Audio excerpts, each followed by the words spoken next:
Hello everyone and welcome back to the channel. As you can see, I'm back to a bit of the usual, of the ordinary.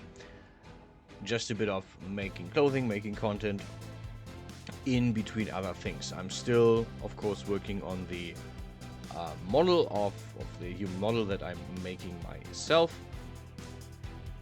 But that is something that I will finish another day. Yeah.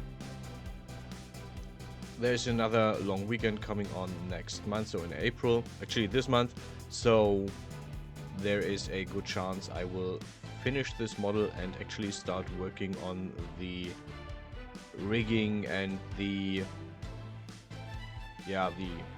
textures and the UV mapping. UV mapping was the word I was looking for. For now, I worked on a top. I have found an interesting reference picture online, and I decided I'm going to work on like a small side thing, a small set. So this is the first part of the set. The second part is coming in soon. I also still have to put a lot of models back into my library, which I'm doing every now and then whenever I have time. I built this one from scratch basically because the shape was so special or specified that I wanted to work this out from scratch instead of using the full body suit.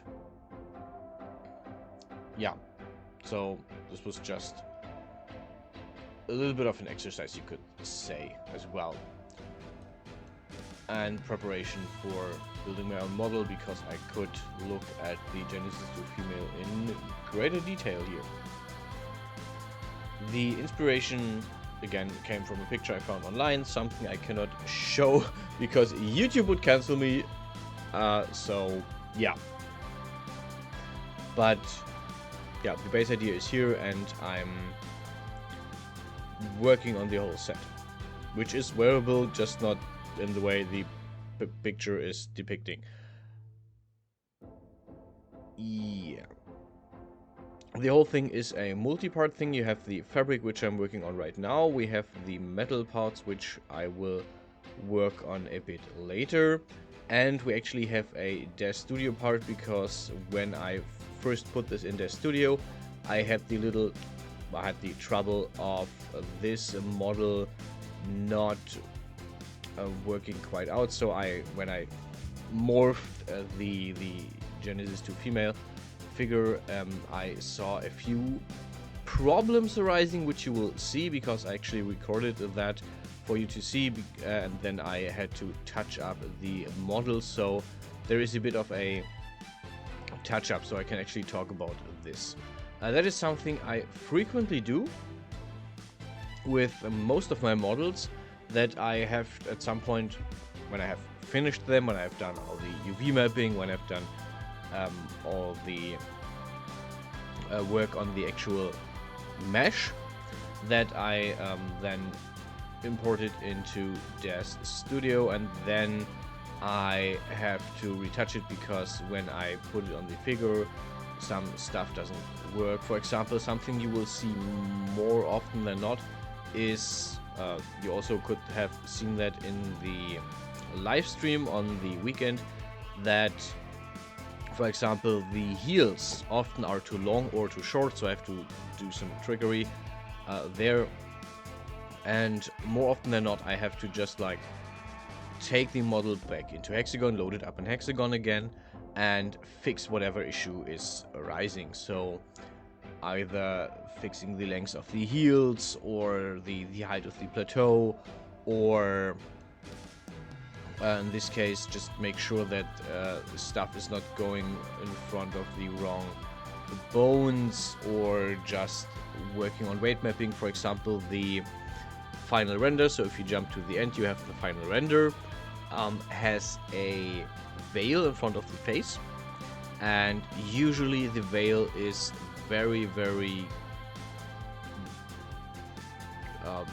changed, or it has a lot of artifacts, a lot of crizzle going on, because some part of it is part of the neck bone, and some part of it is part of the face bone. So when the face moves independently of the neck, the veil gets distorted. So what I basically did in this render, before this render, was grabbing my weight mapping tool and just zooming over the veil and weighting everything to the face, which removes the distortion, because now everything is moving with the face and it's not distorted by the face.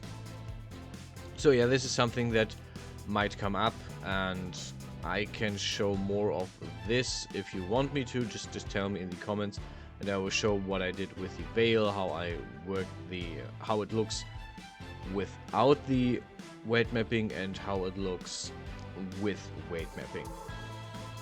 So just tell me.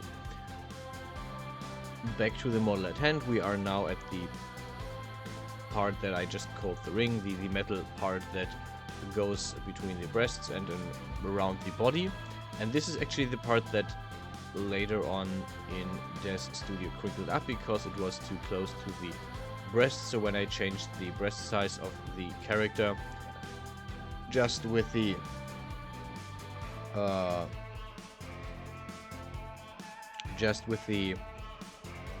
morphs, the whole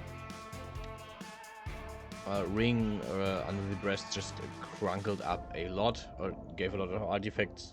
So I had to retouch that and refix it. Yeah, I'm doing a little bit of the usual, like there's a few gemstones on there, nice little egg shape because we just had Easter. Actually no, it's just the shape I really enjoy having, like the little drop, teardrop or whatever. And I didn't take the time to like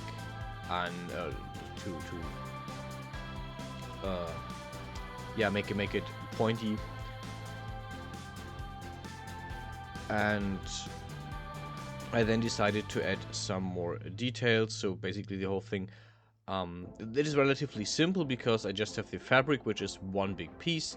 The edges of the fabric are just, as you know, a really simple copy paste. I just copy the edges, thicken them, and that's all I do for the edges of the fabric. And then I decided I'm going to give this a little bit more detail without overloading it. So we have a little chain right there, and we have a little jewelry or just I called it weight, that is on the end of this. Nothing special, nothing too wild, but something I wanted to do. I will have to touch up this model, which I will do most likely off screen at some point this week, because it's a minor thing. I will have to give it a bit more detail, or I have to subdivide the mesh a bit over the breasts, because again, this is something that has to do with the morphs of Genesis 2. Some of the morphs stick through the fabric, which I don't want, so I have to make a manual morph for this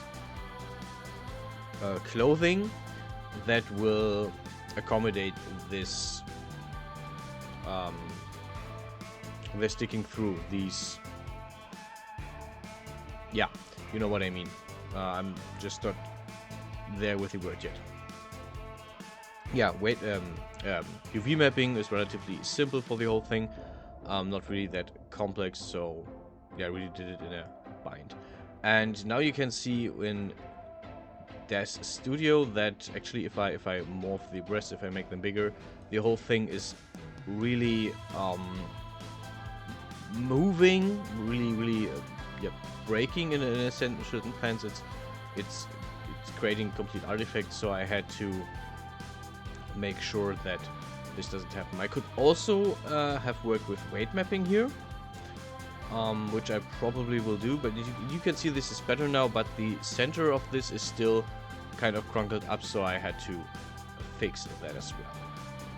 Yeah, that's it for this video. That's it what I did this week, or what I will be doing this week, the second part of this. I hope you enjoyed the video. There will be a render in a bit, and yeah, thank you guys for watching, and stay healthy, stay safe. I hopefully will see you guys in the next one.